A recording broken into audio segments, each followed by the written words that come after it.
we have the next speaker, and we'll get her on board soon.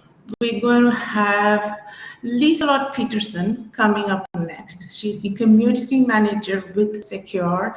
Liselotte is the community manager where she creates vibrant online communities for customers and partners. She's increased active users by 25%, tripled page views, and launched a partner forum, earning Community Champion of the Year 2024 with High Logic Super Forum.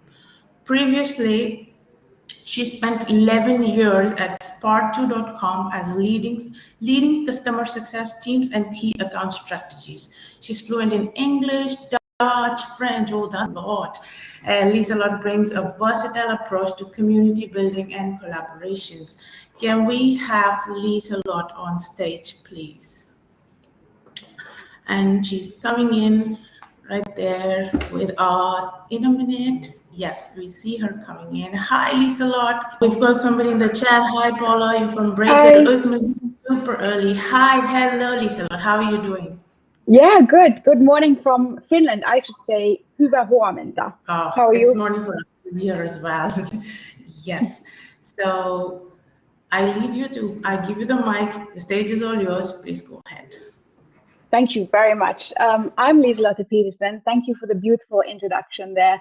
I'm the community manager of WithSecure, and I'm honored to be here with you at Loop today. It's been quite the agenda. I've been following it since last night, but I do admit I did go to bed in the middle. But before I get started on my little piece in Loop here today, I want to start with a bit of context about our journey. So F-Secure is a cybersecurity company that is based in Finland, which is where I am today. And in 2022, it demerged. So it separated its B2C and B2B businesses. So F-Secure continued to focus on consumer security, while F-Secure became Europe's leading cybersecurity company, serving the B2B market globally. So at the time of the demerger, the B2B content from the F-Secure community was migrated to the newly created WithSecure community platform. Now, F-Secure's community had been thriving, users loved gamification, peer-to-peer support was strong, and super users were actively engaged. So in this session, I'll walk you through how we identified the gaps, experimented, learned, and transformed our community into a place that drives efficiency, engagement, and collaboration across customers, partners, and staff. You'll also hear how we used data-driven decisions, user-focused improvements, and strategic optimizations to transform the community into a thriving self-service platform. So WithSecure community was never an experiment, and it was never a side project. And from the very beginning, it was designed to be an everyday channel. It's a place where customers, partners, and employees come to connect, collaborate, and get real value. So when I started in the beginning of 2023, just after the demerger, we inherited the bones of a community page. There was a federated search, a discussion board, a navigation bar, a leaderboard, and a handful of users. But it wasn't fully optimized at all. Our federated search often led users down rabbit holes. The navigation bar had too many links, and the general UX was clunky and confusing, and we were really struggling with page view numbers. So it needed a lot of focus and a lot of structure too. So the goal was clear: transform the platform into a living, integrated self-service hub that supports every persona, customers, partners, and staff alike. And this kind of frictionless experience is no longer optional. Self-service is not a perk in B2B. It's expected. So when I first stepped into this role, I thought we could simply pick up a playbook, do some gamification, content calendars, member programs, and surely following all these steps, it should all work out.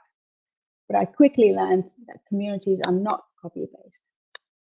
What worked for F-Secure community in the B2C world, or any other B2B community for that sake, doesn't automatically work for B2B cybersecurity professionals. Our audience is busy. They are highly technical and focused on solving problems. They don't log in for entertainment. They log in for answers, insights, and ways to do their jobs more effectively. Now, this was both intimidating and liberating. Intimidating because there was no ready-made formula, and liberating because it meant it was our job to not follow a playbook, and it was to write our own story based on what our users actually needed. So from the start, our challenge was to create a community that drives utility first and not engagement. Every decision, from design to content strategy, needed to serve that purpose.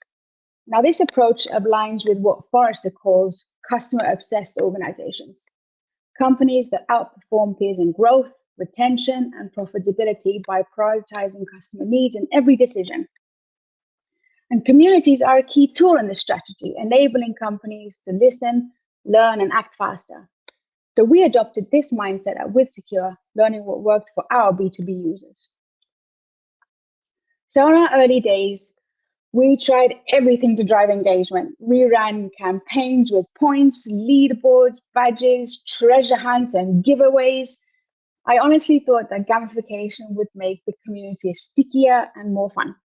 But you know what happened? Not much at all. Our members are cybersecurity engineers. They are IT admins and partner consultants. And they weren't here to play games. They came to get answers, solve problems, and collaborate. They didn't need badges or flashy campaigns. They needed solutions.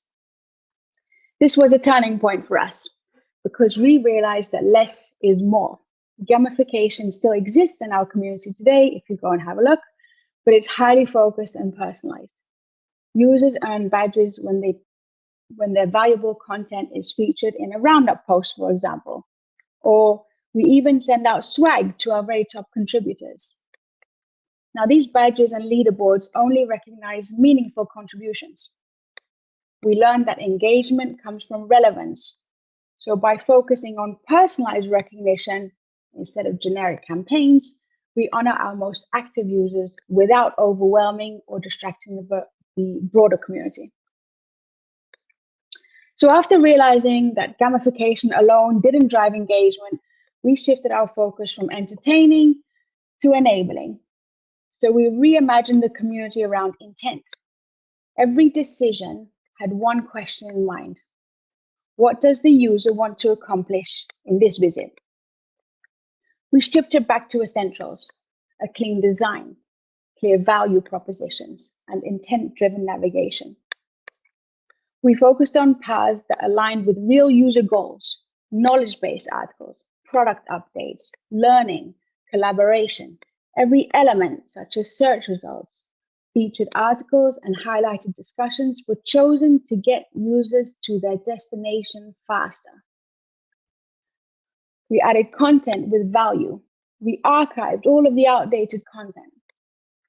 So our knowledge base is now a living and breathing source of information, and we ensure its relevance by daily updates and edits. And these are done by our customer support team. Now, our product updates are also integrated into our customer portals. So users get notified right where they work and are then redirected to the community. We also consolidated the product ideas portal into the community. This reduced friction and made it easier for users to find everything in one place. This was about helping our members succeed immediately, not keeping them on the site longer for metrics. It marked a mindset shift. The community is now a tool that enabled outcomes. They were fast, reliable, and user-centered. And we saw the results. There was a 400% traffic increase, followed by a stabilization.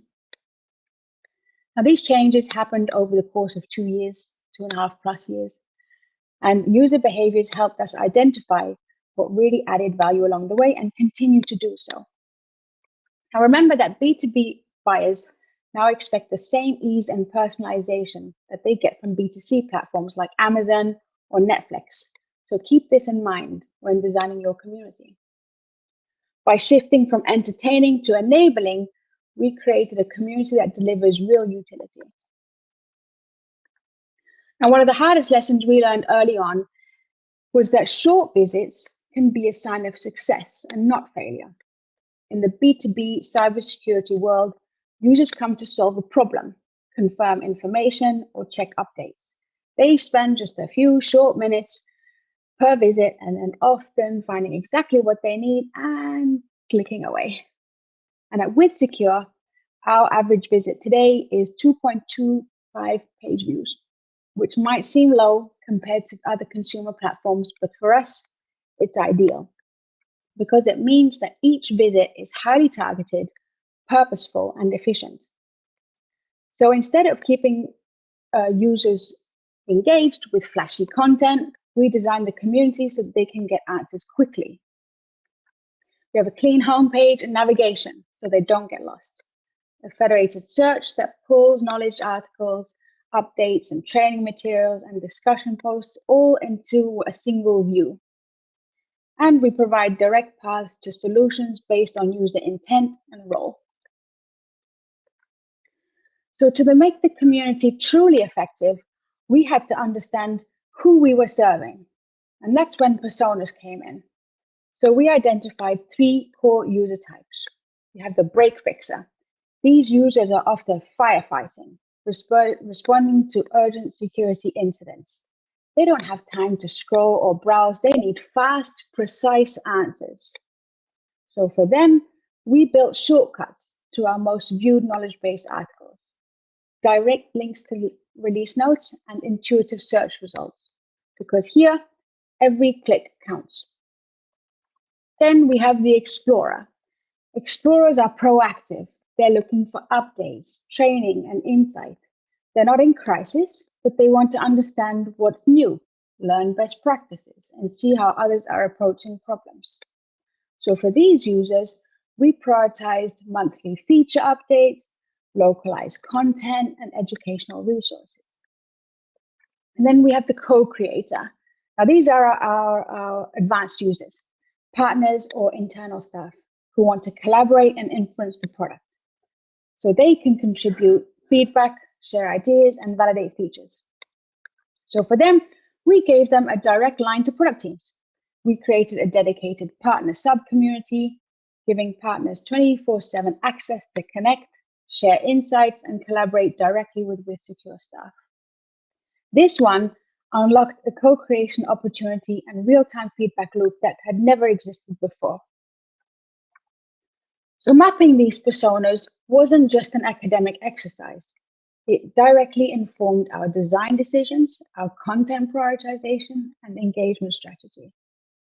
So by thinking in terms of personas, we can tailor the experience for each type of user. The break fixer gets a rapid solution. The explorer stays informed, and the co-creator feels empowered to shape the product. Now, you might have just heard me say the word localization, and this was one of the most impactful shifts in our community strategy. Users need to see content in their language, with context that feels relevant to their work environment. So before we localized our content, our top traffic came primarily from the USA, India, and Finland. But after translating key content and tailoring resources for markets like Japan, Germany, and France, engagement skyrocketed. For example, our page views in Japan increased by over 100%, Germany by over 70%, and France by over 50%. So why does this matter? Because by meeting people where they are, we created a more relevant, trustworthy experience. Localization is about making users feel understood and supported wherever they are. This drives higher engagement, faster resolution, and more meaningful participation in our community. So a thriving community is as much as it is about external users as it is about internal users too. Without buy-in from staff, a community cannot reach its potential. And that's why I focused heavily on internal engagement from the start. We built the community as a shared tool. I started by talking to colleagues across support, product, marketing, sales, any department, you name it, I have probably talked to them. asking about their pain points, and exploring how community could help. Now, slowly but surely, we shifted the perception of our community and it became a go-to resource for the whole business. So to keep everyone aligned and engaged, I post a bi-weekly internal blog which highlights trends, updates, and key community insights. Staff can then come in and read it to understand what's happening and see how users are interacting with our products. And this ensures that community isn't just a tool, it's now a part of the business strategy. It directly ties back to key goals like reducing support overhead, increased product adoption, driving customer retention, and building brand advocacy. Now, internal engagement also creates advocates across departments. When staff see real value in the community, they participate. They respond to posts, they share insights, and escalate issues when necessary. So this integration of internal knowledge strengthens the platform for external users while reinforcing its strategic role in business. So reflecting on our journey, there are several key lessons that shaped how WithSecure's community evolved. Speed beats stickiness. In our case, the most valuable visits are often the shortest. Personas bring clarity. Early on, we realized that trying to serve everyone equally left no one truly satisfied. So by developing persona templates, we could understand our users. Localization pays off. When we localize key content for key markets, our engagement soared. Internal buy-in is everything. Without support from colleagues, community efforts falter. By sharing insights, hosting workshops, just grabbing a coffee with someone, we built a network of internal advocates who champion the community and help close those gaps. Community connects, linking customers, partners, and staff in ways that no other channel can. So as we look into the future, our focus is on evolving the community to be even more strategic, personalized, and collaborative. Personalization. New users should have a different experience than a seasoned expert. Partners should see tailored content, and staff should see insights relevant to their roles. We're also exploring how AI can help surface the right content at the right time without losing the human touch. Automation will help highlight trends, potential gaps, and opportunities for engagement. And then co-creation. Community is no longer a feedback channel. It's a co-creation engine. So in short, our journey isn't just about tools and tech. It's about partnership, trust, and connection. By focusing on these three things and continuous learning, we aim to make WithSecure's community an indispensable resource for users and staff alike. So if there is one lesson at WithSecure that this journey has taught me, it's this. The messy middle is where the growth happens. And sometimes I think we're still in it. When I started in the beginning of 2023, the B2B community was alive, but none of it worked optimally and it wasn't delivering the engagement that we needed.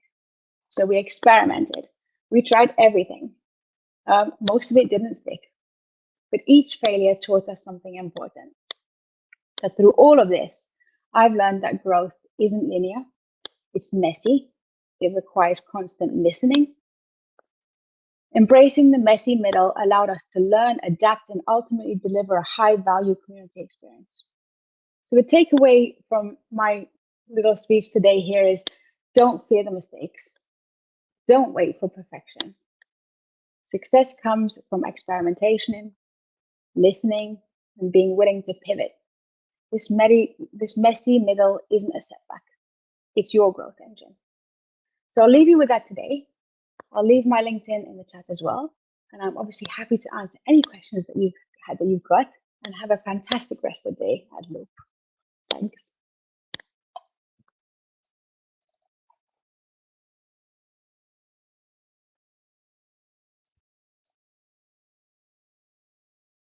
Thank you, Liselotte. That was amazing. And it was like so super good. So let's see what people in the chat have to say. And we've seen an increase in participants joining in. So we've got about 282 right now. Let's see where are people joining us from. If you could let us know in the chat. And Are we there would any other move. Finns here today? So I'm not Finnish. Actually, I should have added that to my bio that I can speak a bit of Finnish now. It's been 2.5 years, so I can add it now. Okay, and that was great. Thanks. Hi, Sarah. Where are you joining us from? Just let us know that as well, and we will move on to the Q&A in just a bit. Yes. We see the questions coming in. So, Liselotte, there's a question for you. So the question is, what are the trends in the VC founder communities? You're going to have to tell me what VC community founder means. George, the question is back at you. I'm going to have to put it back at you. You're throwing fancy terms at me that I don't. So it's there, and then let's see, we've got another one coming in. Maybe Also, I'm difficult with acronyms. It's okay. Maybe until we get back at George, we've got one more. Do you use your portal for all communications, or do you still use emails and other channels too? A mix is always best. That's what we always say, right? So we have our in-person events for communications. We have emails. We have our account managers that will still, use a classical phone call. Mix is always best. But yeah, we have each customer has their own portal, and there's little notifications in there for product updates that they need to know about. Great. Thank you, George. Oh, that was from Sarah. Yes. There's one more. Do you have any tips to get internal departments like development more involved in a community and make them see the value more? That's an excellent question. I'd say I started honestly just talking to everyone first, and then usually it'll open up the conversation because I'll say, what department do you work for? I'll find out that they're in product, for example, and I'll say, well, I'm a community manager. And most of the time, the response that I'll get is, what's a community? Because people think that it's social media, and we all know that it's not. So I'll say, well, actually, it's our self-help resource, and we have this many members, and we have this many questions coming in, and maybe you could post something, and then all of a sudden you reel them in like that, right? And so I think the best way is just tell people what you do and why you do it, and they will see the value. Because with us, it was actually after a while, it was actually them coming to me saying, well, I want to post something, or I want to host an Ask Me Anything session. So tell them about what you do and why you do it, and they will see the value. Right. And people mixing up social media and community, I get it way too many times. It's like, Yeah. It's sometimes like, no, just hold on. That's social media. Oh, we've got one more from Julian. Do you have to learn all the AI from 5 to 9 now? Okay, interesting. Would you And mind that's expanding on that, Julian? Because I'd love to answer something AI related, but That's the question. Let me just scroll up and see if there's another bit that Julian has posted. I don't see anything. Maybe Julian will get back to us. We're getting a lot of questions. Well done, Liselotte. Let's see the next one. How many people are in a community team? By Mihaela. I know I'm not alone in this one. So I'm the only one that has the official title of community manager, but we are not in this alone. I have an excellent boss who is a senior self-support channel, digital support, anything manager. And then we actually have a developer that has stepped into the company just over a year ago, and who has done amazing things in our community. So there's three of us. And I know I'm not alone. There's a lot of little teams out there, but little and strong. Good. That's nice. Oh, Julian's come back to us. You need to know it all too. I- That was for, do you You have to come back on me again. Otherwise, Julian, I mean, you're always welcome to reach out on LinkedIn and we could chat. I don't mind at all.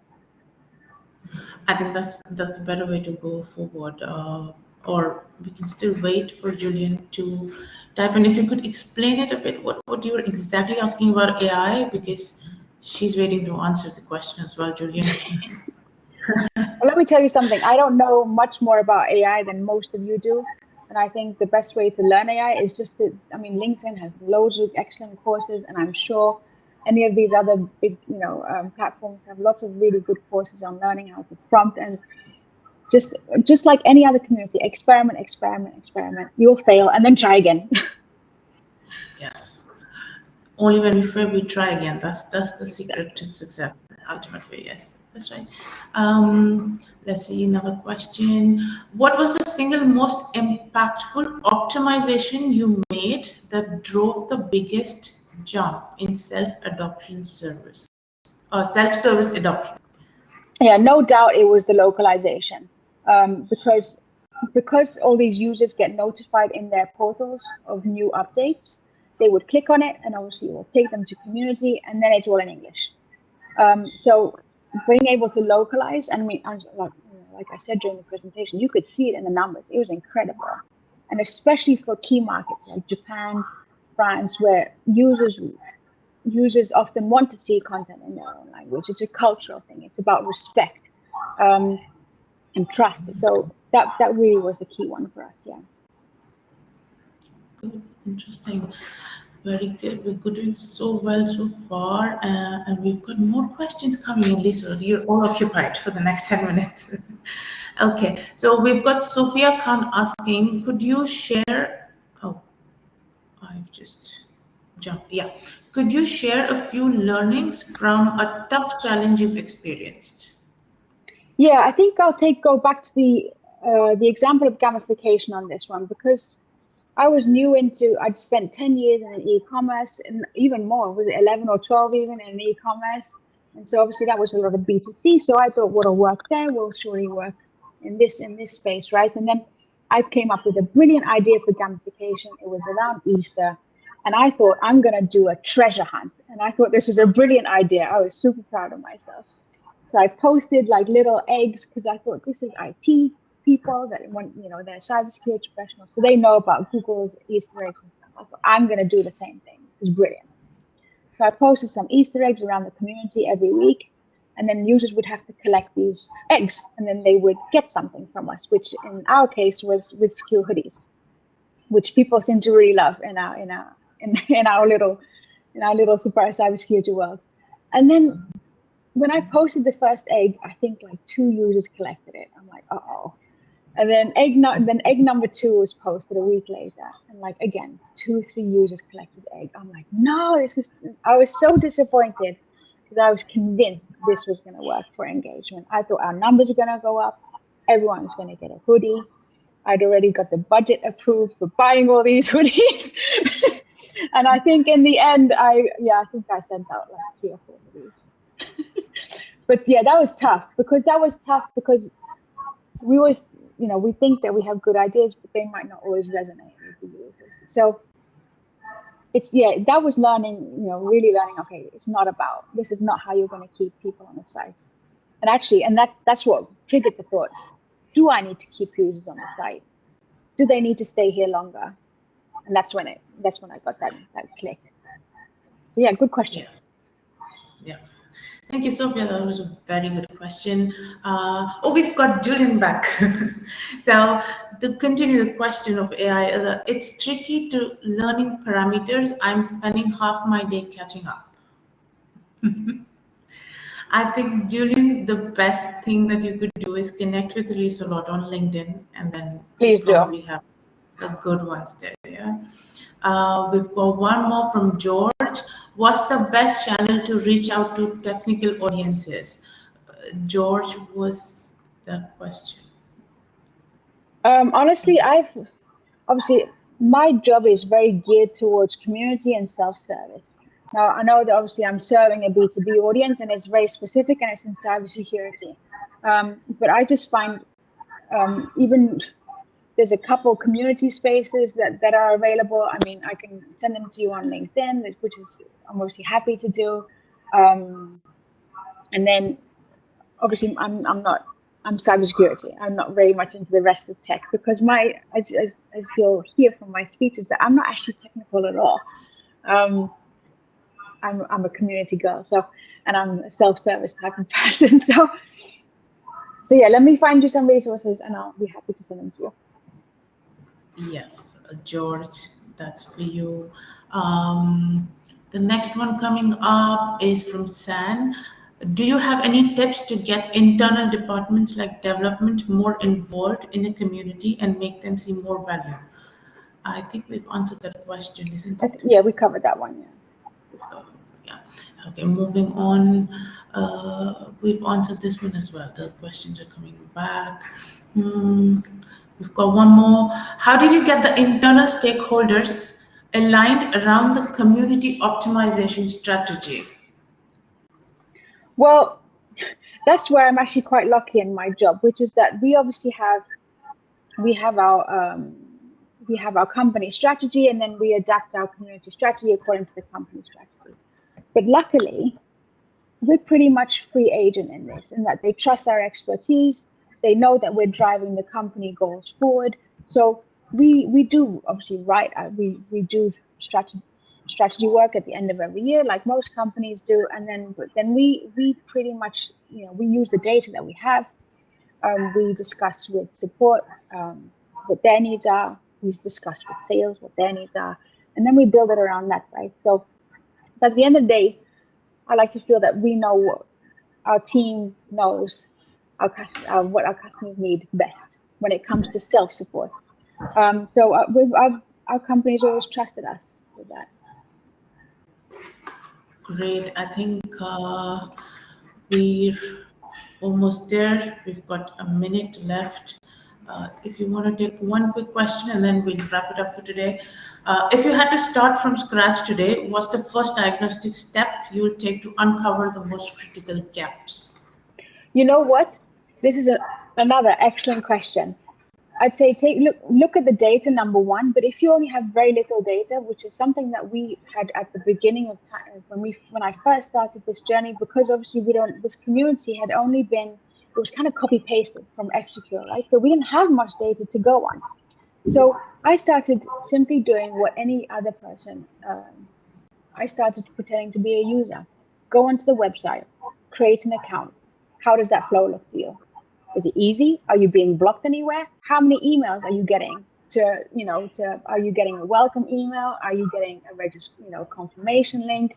And then go through the steps. Go onto your homepage. Pretend you're a user with an issue, and then just start clicking and see where it leads up. And honestly, you will find so much to improve. And I also encourage you to keep doing this. And I still do it on a regular basis. So sometimes I'll log in, pretend I'm a partner, pretend I'm a new user, pretend I'm a vendor of staff, and then just start testing all those journeys. And every time I will find something, even today, that I think, that I can do better. Yes, that was fantastic. And with this, we come to an end for our first session of the last leg of the loop. Thank you, Liselotte. That was amazing insights. Thank you so much for having me.